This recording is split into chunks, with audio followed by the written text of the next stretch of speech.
Welcome everyone to our English text class. Good morning, students. Let's understand and enjoy the second chapter of our Unit 2 of our English textbook, which is on food.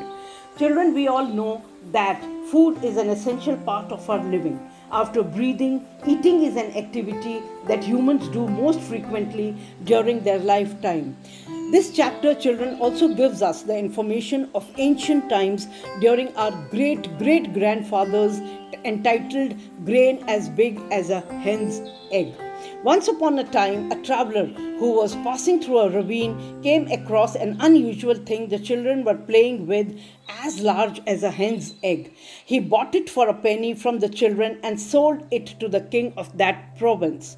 The king also, children, got confused at seeing such a big thing, and out of curiosity asked the wise men of his kingdom, who after great research could not tell anything. One day, when the thing was lying on a windowsill, a hen flew and pecked at it until she made a hole in it, which made it clear that it was a grain of corn. The learned man informed the king about the grain of corn and also suggested him that some of the peasants might be able to tell about this big grain of corn, as they might have heard from their fathers when and where grain grew to such a big size. So the king gave orders that some very old peasant should be brought before him. His servants brought an old, ashy, pale, and toothless man who seemed to be in his 50s.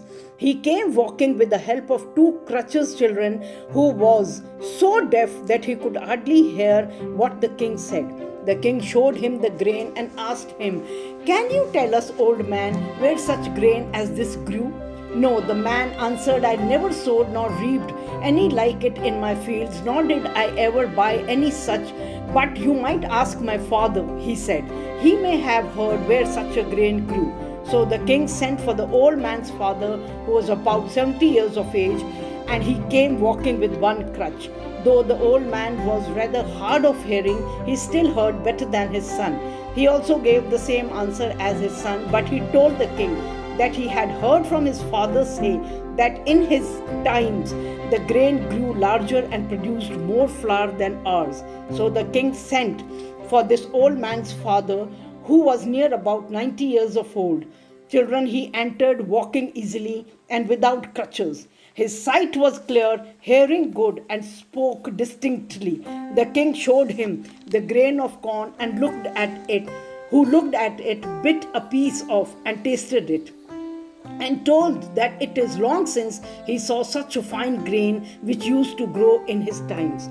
"Tell me, grandfather," asked the king, "when and where was such corn grown?" The old man replied, "Corn like this used to grow everywhere in my time. It was grain like this we used to sow, reap, and thrash." The king again asked, "Tell me, grandfather, did you buy it anywhere, or did you grow it all by yourself?"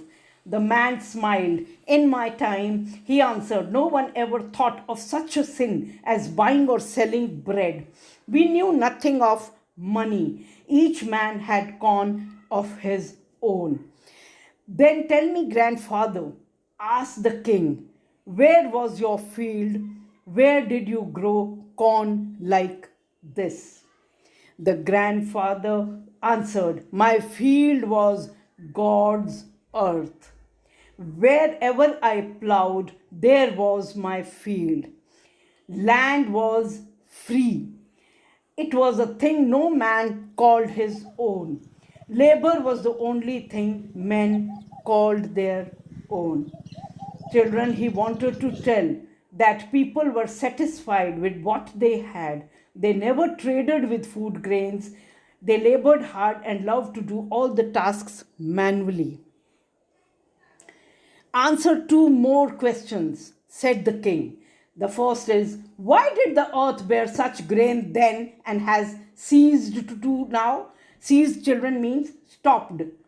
The second is, why your grandson walks with two crutches, your son with one, and you yourself with none. Your eyes are bright, your teeth sound, and your speech clear and pleasant to the ear. Have these things come about? The old man answered, "These things are so because men have stopped to live by their own labor. They have taken to depending on the labor of others." Children, we have started taking the help of machines and we have stopped working manually or doing any exercises. In the olden times, men lived according to God's law, added the old grandfather. They had what was their own and coveted. Coveted, children, means wanted something which belongs to somebody else, not what others had produced. I hope, children, you must have understood the chapter. Stay safe home, stay safe, healthy.